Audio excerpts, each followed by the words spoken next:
Hello बच्चों, क्या हाल चाल, कैसे हैं आप लोग? अच्छे हैं? तो अच्छे रहिए, स्वस्थ रहिए और पढ़ते रहिए। तो आइए आज शुरू करते हैं इनकम टैक्स का कुछ न्यूमेरिकल का पार्ट जो एमसीक्यू में आएगा। अब देखिए, कल वीडियो से नहीं गया क्योंकि थोड़ा सा फीवर वगैरह हो गया था। आज कुछ रिलीफ है तो एक वीडियो आपके सामने ला रहे हैं। वो इनकम टैक्स का जो एमसीक्यू के न्यूमेरिकल्स है, तो कुछ न्यूमेरिकल आपके सामने स्क्रीन पे लिखे गए।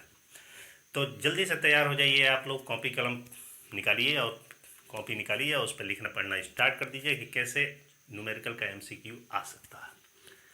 तो आइए स्टार्ट करते हैं, ठीक है। और एक चीज़ और बता दें कि वीडियो अच्छा लगे तो कमेंट जरूर करके अपने फ्रेंडों में शेयर कर दीजिए। तो आइए स्टार्ट करते हैं।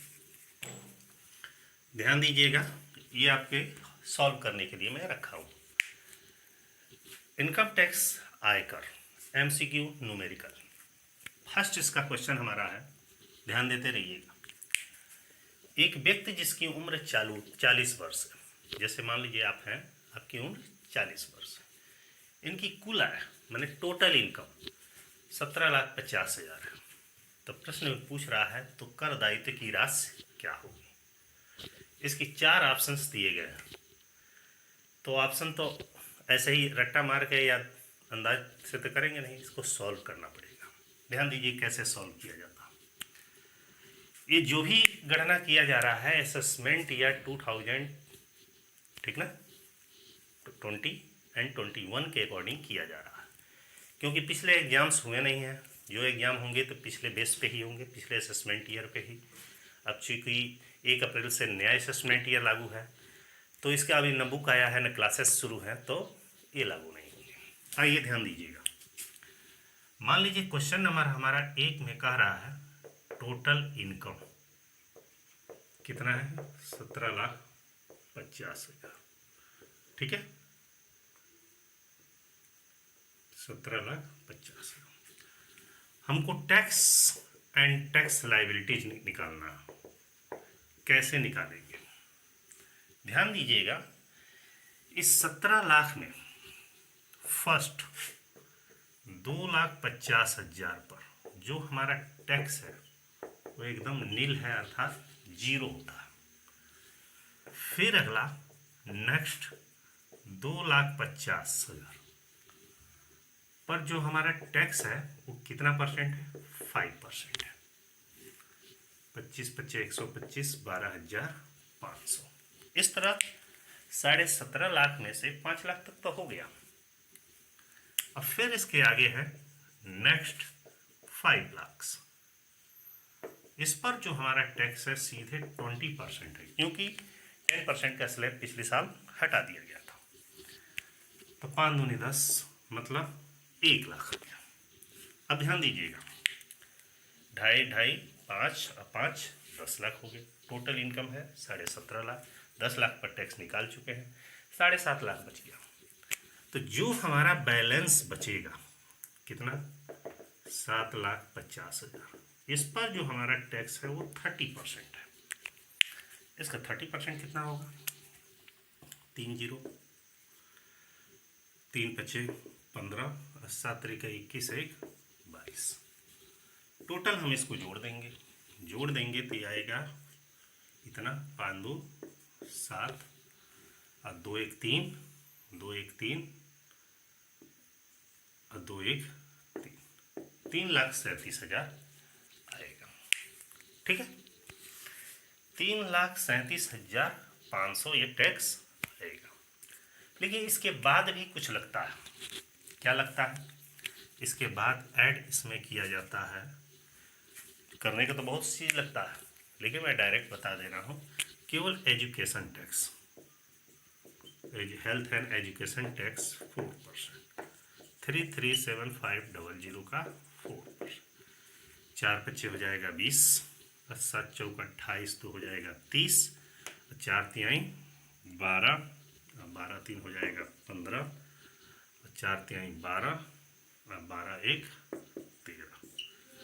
जोड़ देंगे 5 5 10, 7 3 10, 1 1 11, 3 1 4 और 1 5 और 3 का 3, 3,51,000। एक बार और मिला लीजिए, ध्यान दीजिएगा।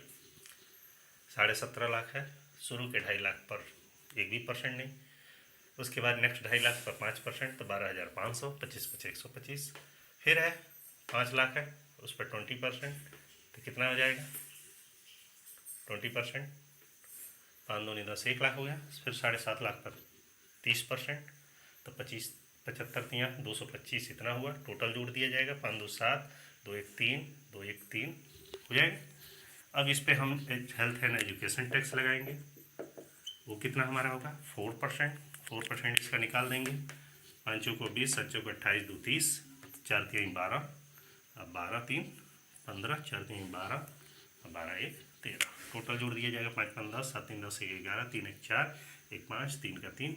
यही हमारा क्या कहलाएगा टैक्स लाइबिलिटीज। अब ध्यान दीजिएगा, इसमें ये 3,51,000 कहीं दिख रहा है, चूँकि इसमें ऑप्शन गलत दिया है। हम मान के चलिए इसी को कर दे रहे हैं 3,51,000, चूँकि ऑप्शन ऐसे ही बिना कैलकुलेट किए ही मैंने लिख दिया था। तो 3,51,000 हमारे ये टैक्स लाइबिलिटीज हुआ। एक क्वेश्चन कंप्लीट। नेक्स्ट क्वेश्चन की ओर बढ़ते हैं, ठीक है। इसको मिटाते हैं, आप नोट करते जाइएगा।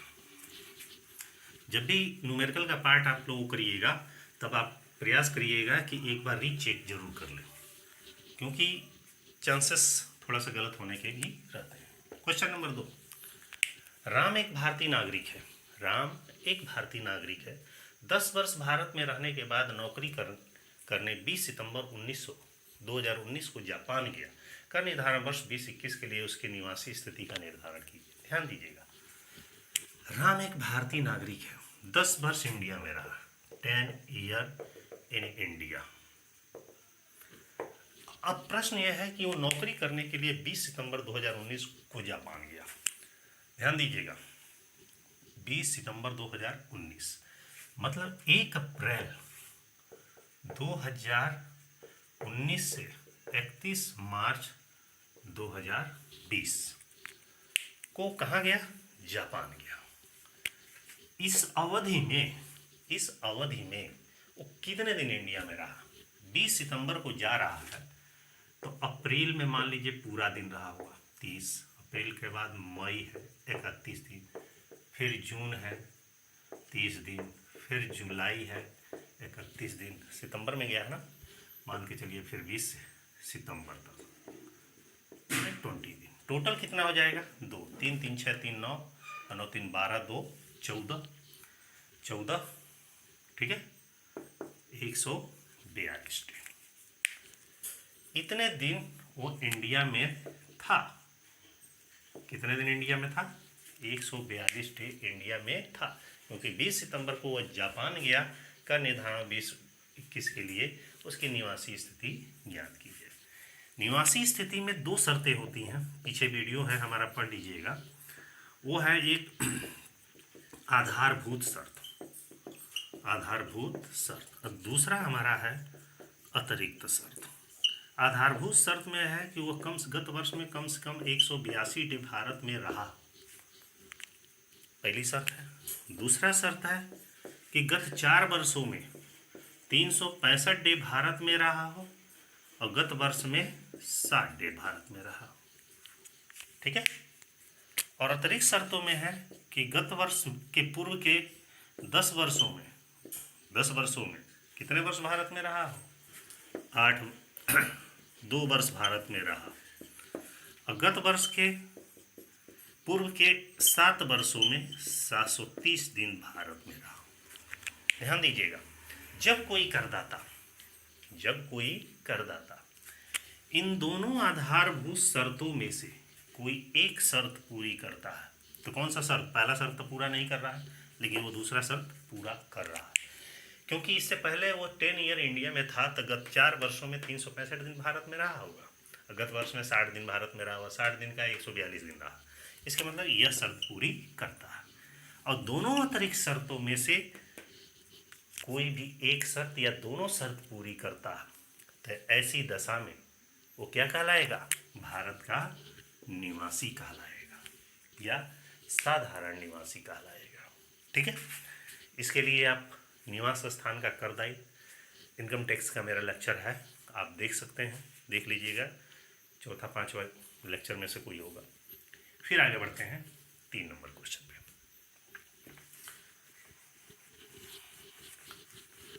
3 नंबर हमारा क्वेश्चन है,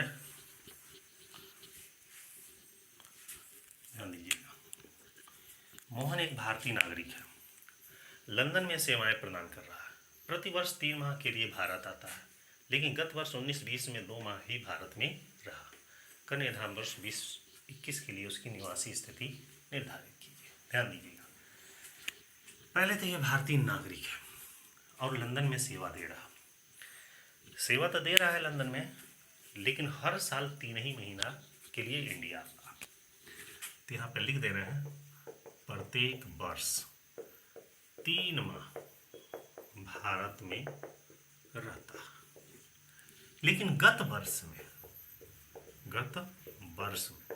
केवल 2 माह भारत में रहा। ध्यान दीजिएगा, केवल 2 माह भारत में रहा। कह रहे कर निर्धारण वर्ष 20-21 के लिए निवासी स्थिति निर्धारित कीजिए। ध्यान दीजिएगा, आधारभूत शर्त है। आधारभूत शर्त में पहला और दूसरा कि वो गत वर्ष में कम से कम 182 डे भारत में रहा हो। पूरा डिटेल देख लीजिएगा वीडियो। और गत वर्ष के पूर्व के 4 वर्षों में 365 डे भारत में रहा और गत वर्ष में 60 डे भारत में रहा। अतिरिक्त शर्त अभी मैं बताया कि पहला है 10 वर्षों में वो कितना वर्ष 2 वर्ष भारत में रहा, और दूसरा है 7 वर्षों में 730 डे भारत में रहा। ध्यान दीजिएगा, यदि हर वर्ष 3 माह भारत में रहता है तो पहला ये वो गत वर्ष में 182 दिन भारत में रहा। गत वर्ष में तो 2 महीना रहा ही है 60 दिन, तो होगा ही नहीं। गत वर्ष के पूर्व के 4 वर्षों में 365 दिन भारत में रहा। 4 वर्षों को देख लीजिए तो 9 चौको 36, 365 दिन हुआ ही नहीं। और गत वर्ष में 60 दिन तो हुआ, लेकिन ये नहीं हुआ, अर्थात दोनों में से एक भी शर्त पूरी नहीं करता। अब प्रश्न है इन दोनों का पूरा करने का। तो ये आपसे बता दें, जब कोई करदाता दोनों आधारभूत शर्तों में से कोई भी शर्त पूरी नहीं करता, चाहे वो दोनों अतिरिक्त शर्तों को पूरा करे या न करे, तैसे करदाता को क्या कहा जाता है? अनिवासी कहा जाता। क्या कहा जाता है? Not residence in India. ठीक है, इसको भी मिटाते हैं। नेक्स्ट हमारा क्वेश्चन है, देखिएगा काफ़ी इंटरेस्टिंग है। ये अलग अलग चैप्टरों से लिया गया है। महेश एक प्रशासनिक अधिकारी है जिसका वेतनमान 1 जून 2015 में 5,000 इंक्रीमेंट होता है, 207,000 रुपये के वेतनमान पे है। गत वर्ष 19-20 के मूल वेतन की गणना कीजिए। मूल वेतन बेसिक सैलरी पूछ रहा, ध्यान दीजिएगा। उसकी जो सैलरी है, अब क्या ज्ञात करना है? Basic salary. उसकी जो सैलरी है वो इफेक्टेड है 1 जून से। ठीक है, 1 जून से इफेक्टेड है। इसका मतलब 1 जून 2015। ध्यान दीजिएगा, 1 जून 2015, 1 जून 2015 से 31 मई 2016 इसकी सैलरी होगी कितनी? 5,000 है तो 5,000 रहेगा। फिर 1 जून 2016 से 31 मई, जून ने लिखा है ना, 2017 तक 5200 होगा। फिर 1 जून 2017 से 31 मई 18 तक कितना होगा? 5400। फिर 1 जून 2018 से 31 मई 19 तक कितना हो जाएगा? 5600। फिर 1 जून 2019 से 31 मई 2020 तक 5800। फिर 1 जून 2020 से 31 मई 2021 तक। ठीक ना? अब ज़्यादा निकालने की क्या ज़रूरत है? इतना ही रहने देना, क्योंकि गत वर्ष 19-20 के लिए पूछ रहा। ठीक है, अब प्रश्न है कि गत वर्ष 19-20 में इसका मूल वेतन 2019 में रूल कहाँ से लागू होगा? 1 अप्रैल 2019 से 31 मार्च 2020 तक। ध्यान दीजिएगा, 1 अप्रैल 19 कहाँ आएगा?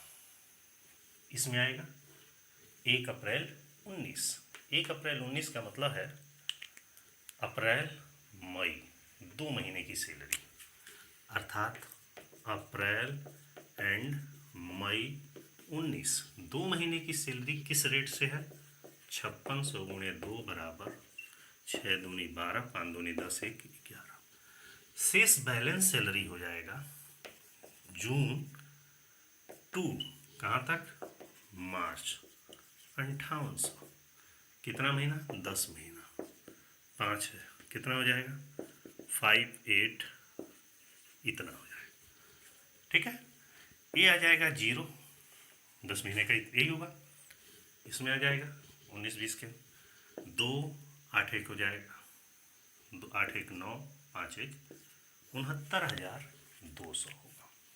अब चूंकि इसमें कोई ऑप्शन है नहीं, थोड़ा सा ये गलत है, मैंने ऐसे ही बिना कैलकुलेट किए रख दिया था 19,200, तो ये ऑप्शन सही है।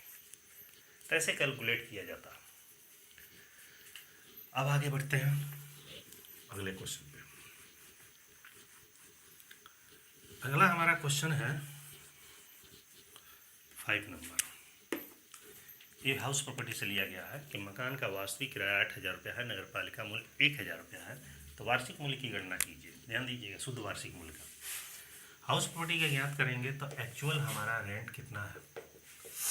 एक्चुअल रेंट हमारा दिया है 80,000। म्युनिसिपल वैल्यू दे रहा है, म्युनिसिपल टैक्स है, वैल्यू नहीं है। नगर पालिका कर है बाबू, मूल्य नहीं है, कर है। नगर पालिका कर कितना है? 10,000, इसमें से घटाया जाता है, ये हो जाएगा 70,000, ये ग्रॉस। ठीक ना, यह है शुद्ध वार्षिक मूल्य की गणना कीजिए। ये आपका इतना हुआ। ये क्या कहलाएगा? नेट एनुअल वैल्यू कहलाएगा। अब चूंकि यदि हाउस प्रॉपर्टी की गणना करना हो तो लेस हम क्या करेंगे? स्टैंडर्ड डिडक्शन घटा देंगे 30%। एनुअल वैल्यू का इस 70,000 का 7 3 21 0 0 0 9 6 में से 2 गया 4, ये इनकम फ्रॉम हाउस प्रॉपर्टी हो जाएगा। क्योंकि इस क्वेश्चन में इसी का आंसर दिया गया है 4,900, जबकि पूछा है शुद्ध वार्षिक मूल्य की गणना कीजिए। शुद्ध वार्षिक मूल्य पूछेगा तो आपका ये, हाउस प्रॉपर्टी पूछेगा तो ये। और आखिरी क्वेश्चन वो भी इसी से रिलेटेड है, देखते रहिएगा इसको। थोड़ा आज आवाज़ भी कंफर्म नहीं हो रहा है, उतना एनर्जी के साथ पढ़ा भी नहीं पा रहे हैं क्योंकि थोड़ा सा फीवर है, ठीक ना, लेकिन फिर भी एडजस्ट कर लीजिएगा आप लोग। नेक्स्ट क्वेश्चन है नगर पालिका मूल्य 15,000। ध्यान दीजिएगा, म्युनिसिपल वैल्यू दे रहा है 15,000, फिर लिख रहा है फेयर रेंट दे रहा है। फेयर रेंट कितना दे रहा है? 15,000 नहीं है, 1,50,000, 1,80,000। उसके बाद स्टैंडर्ड रेंट दे रहा है, वो कितना दे रहा है? 1,60। ठीक है, इसके बाद से दे रहा है एक्चुअल रेंट 20,000 रुपये प्रति माह। एक्चुअल रेंट 20,000 रुपये पर मंथ, ठीक ना। 12 दूनी कितना हो जाएगा? 24,000, 2,40,000। उसके बाद नगर पालिका कर जो है 20% नगर पालिका मूल्य का हाउस प्रॉपर्टी का आपका इनकम ज्ञात करना। ध्यान से देखिएगा, ये थोड़े दूसरे तरीके से हल होगा। क्योंकि इसमें स्टैंडर्ड रेंट दिया गया है तो रेंट कंट्रोल एक्ट के अंतर्गत ही आता है। जब रेंट कंट्रोल एक्ट के अंतर्गत आएगा तो वहाँ से प्रोसेस थोड़ा सा चेंज हो जाता है। ठीक है, रेंट कंट्रोल एक्ट में है कि सबसे पहले म्युनिसिपल वैल्यू हम लिखते हैं 1,50,000। उसके बाद से है फेयर रेंट दिया गया है 1,80,000। फिर इसके बाद से स्टैंडर्ड रेंट दिया गया है, कितना दे रहा है, actual rent, sorry actual rent दे रहा है कितना है, 2,40,000। दूसरे ब्लॉक में हम बनाएंगे एक्चुअल रेंट 2,40,000 और स्टैंडर्ड रेंट कितना है, 1,60,000। इन तीनों में जो अधिक हो 2,40,000 और इन दोनों में जो अधिक हो 2,40,000। अब इन दोनों में जो सबसे कम हो, तो दोनों में सबसे कम का है, दोनों बराबर ही है, तो ये हमारा हो जाएगा gross annual value equal to 2,40,000। अब इसमें से लेस घटाएंगे म्युनिसिपल टैक्स। म्युनिसिपल टैक्स हमारा कह रहा है नगर पालिका करे 20% किसका, नगर पालिका मूल्य का, ठीक ना, नगर पालिका मूल्य का। तो नगर पालिका मूल्य हमारा कितना है, इतना 1,50,000 का 20%, 15 दूनी हो जाएगा 30,000, घटाएंगे तो 2 लाख आ जाएगा। ये हमारा कहलाएगा एनुअल वैल्यू। लेस इसमें से स्टैंडर्ड डिडक्शन घटा देंगे। ये भी क्वेश्चन में ऑब्जेक्टिव में पूछा जा सकता है कि हाउस प्रोडक्ट पे स्टैंडर्ड डिडक्शन कितना है, तो एनुअल वैल्यू का 30% है, इसका 30%, 1 2 3 ये हो गया, 3 करने 3 और 3 दूनी 6, 0 0 0 7, 10 में से 6 गया 4, 1,47,000। ठीक है, ये हमारा इनकम फ्रॉम हाउस प्रॉपर्टी। देखिए इसमें कोई ऑप्शन दिख रहा है, किसी भी एक ऑप्शन को बता दीजिए, कोई भी अंदाज़ा रख दिया गया है 1,147। ठीक है, क्योंकि मैंने ये क्वेश्चन लिखा था तो ऐसे ही नियर अबाउट लिख दिया, अब सॉल्व तो किए नहीं थे, जब तक सॉल्व नहीं करेंगे तब तक कैसे कंफर्म होगा कि कौन सा। लेकिन ये बताने का मतलब यह है कि एमसी क्वेश्चन हमारे ऐसे ही आएंगे। ठीक है, तो इस तरह ये वीडियो आपको कैसा लगा, लाइक और कमेंट के माध्यम से ज़रूर बताइएगा, और अच्छा लगे तो अपने फ्रेंडों में ज़रूर शेयर करिएगा, और चैनल पर नए हो तो चैनल को ज़रूर सब्सक्राइब करिएगा। ठीक है, फिर नेक्स्ट वीडियो में हम नेक्स्ट डे मिलते हैं जल्द ही, थोड़ा तबीयत ठीक हो जाता, तब तक के लिए।